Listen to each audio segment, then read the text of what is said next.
ماموران پلیس شهر پریشتین پایتخت کوسوو تعدادی از فعالان مخالف دولت را دستگیر کردند که آنها ضد دادن قدرت بیشتری سیاسی به اقلیت‌های سرب در شمال کوسوو هستند.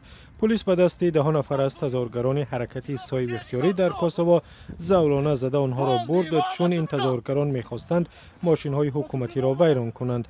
تظاهرگران از امضای سازشنامه بین کوسوو و سربستان به خشم آمدند که ماه اوگوست امضا شد و به اعتدال آوردن رابطه‌های دو طرف را در نظر دارد.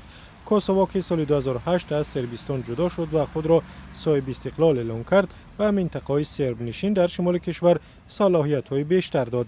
اکنون آنها می‌توانند از سربستان کمک مالی بگیرند و در مسائل اقتصادی و معارف مستقلانه قرار قبول کنند.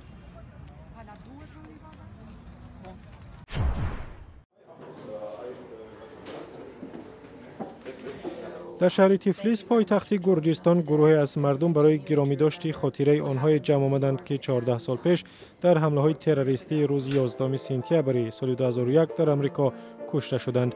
در مراسم یاد بود که محفل دوستان امریکا برگزار کرد، دیپلمات‌ها و مهمانان به درخت یادگاری پارچه‌های سرخ و سفید و کبود بستند. اعضای گروه تروریستی القاعده سال 2001 هواپیماهای ربوده‌شان را به بینای مرکز جهانی تجارت در شهر نیویورک و وزارت دفاع امریکا و میدان در شهر پنسیلوانیا روان کردند و در مجموع 3000 نفر را کشتند.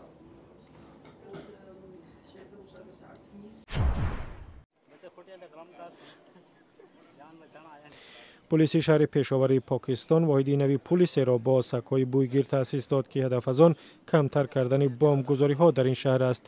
در واحد نو 50 سگ را گرفتند که ارتش پاکستان آنها را برای پیدا کردن بمب‌ها آموزش داده است. شهر پشاور در نزدیکی مناطق قبایل نشین و ناآرام پاکستان جایگیر می باشد و بسیار وقت هدف حمله طالبان قرار گرفته است.